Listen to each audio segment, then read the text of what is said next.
Right now, as you're watching this, every country on Earth is paying a tax they never agreed to. Nobody signed a document accepting it. Nobody voted for it. Most people alive today have no idea it even exists. But every time a country buys oil, it quietly pays a financial tribute to Washington that was designed in secret over 52 years ago and has never stopped collecting since. The system that made this possible was built in a single meeting in the Saudi desert in 1974 by two men whose names most people have never heard. What they agreed to that day did not just save the American dollar from collapse. It handed Washington a weapon so powerful that 52 years later, it could freeze $300 billion of a major nation's money overnight without firing a single bullet, without declaring war, and without asking anyone's permission. This is the story of how that weapon was built, how it works, and why in June 2024, the country that created it let the original agreement expire without renewal for the first time in 50 years. 3 years before that meeting in Jeddah, Nixon had done something that should have ended the dollar's dominance forever. He cut its connection to gold entirely. For 25 years, every dollar in circulation had been backed by real gold sitting in American vaults.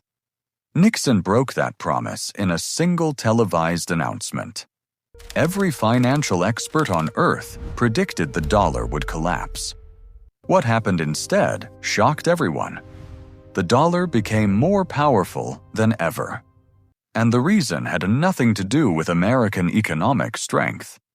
It had everything to do with a desert, a royal family, and a secret deal that Washington kept hidden for over 40 years. In July 1974, Treasury Secretary William Simon landed in Jeddah, carrying an offer that had never been made before in the history of international diplomacy. America would provide Saudi Arabia with military protection, advanced weapons, and a guarantee that kept the Saudi royal family in power regardless of what happened around them. In return, Saudi Arabia would do one thing: price every barrel of oil on Earth in US dollars only, and use its influence within OPEC to make sure every other major oil producer did the same. The Saudis agreed. And with that handshake, Washington had solved its dollar problem in a way no economist had ever imagined. It replaced gold with oil. Gold was finite, had to be mined, and could be counted and verified and demanded back. Oil was different. Oil was consumed every single day by every country on Earth, which meant dollars had to be bought every single day by every country on Earth, which meant the demand for American currency was now permanently built into the functioning of the global economy itself. Here is what that deal actually meant for every country that was not America. A factory in Germany needs energy. A hospital in Japan needs fuel. A farm in Brazil needs diesel. All of them need oil. And after 1974, none of them could buy that oil without first buying US dollars every single day, without a choice. Economists call this artificial demand.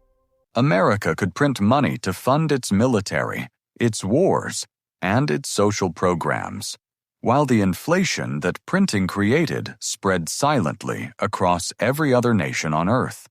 Every country was subsidizing American power without knowing it, without agreeing to it, and without any way to stop it. And that was just the economic side. Because the petrodollar also gave Washington something far darker. Any nation that defied American foreign policy could be disconnected from SWIFT, the system through which virtually all international money moves. Disconnected from SWIFT, a country cannot sell its oil, cannot buy food, cannot import medicine. Its economy does not slow. It stops. This was never theory. It was used repeatedly. Iran was cut off, and its economy shrank 15% in a single year. Venezuela was squeezed until its oil industry collapsed entirely. And in 2022, when Russia invaded Ukraine, Washington did something that shocked every finance minister on earth. It froze $300 billion of Russian foreign reserves overnight, not gradually, not with warning.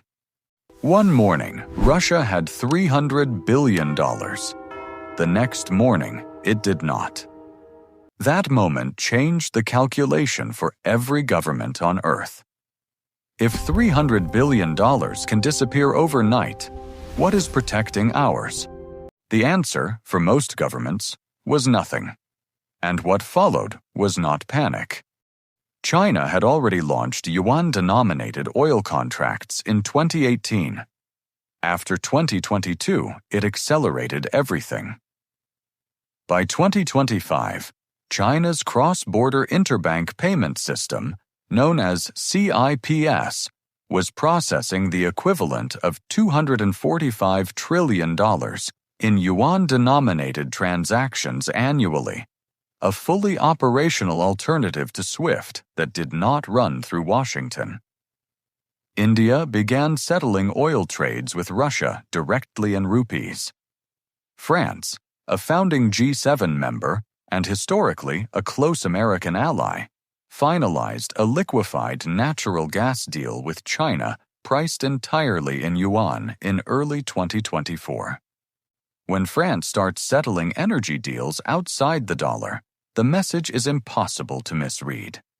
And then came the moment that defined everything.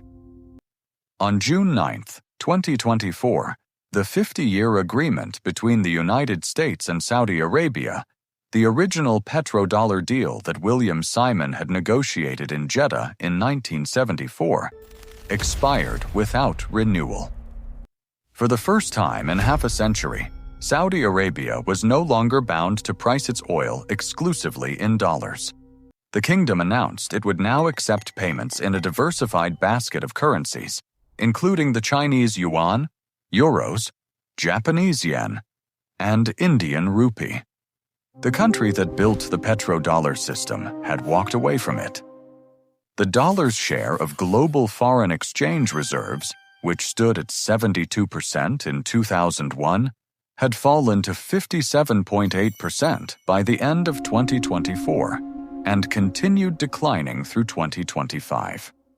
Central banks around the world, no longer confident that dollar reserves were safe from political seizure, began buying gold at a pace not seen since 1967. In 2024 alone, central banks purchased over 1,000 tons of gold, the third consecutive year above that threshold, and more than double the annual average from the previous decade. At the BRICS, member states confirmed they were actively prototyping a commodity-backed digital settlement instrument, potentially tied to a basket of gold, oil, strategic minerals, and national currencies, a direct architectural challenge to the dollar-based system. The infrastructure for a world after petrodollar dominance is not being planned. It is being built. Every financial system in history was built to serve those who constructed it and maintained through a combination of genuine utility and raw power. The petrodollar served America for 52 years by making the rest of the world fund American spending, American military power, and American consumption without ever being asked to agree. And as it comes apart, the cost of that transition will not be paid by the governments managing it.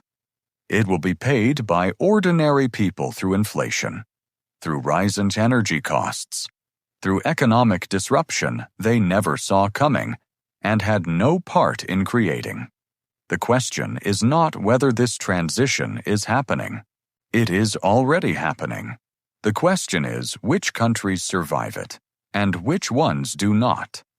And that leads to the final documentary in this series.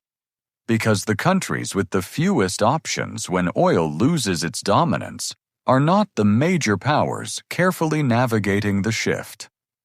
They are the petrostates, the countries that built everything on oil revenue, that have no other economy, no other identity, and no plan for a world that does not need what they sell. What happens to them when the oil money stops? The answer is already beginning to unfold, and it is the story our final documentary will tell.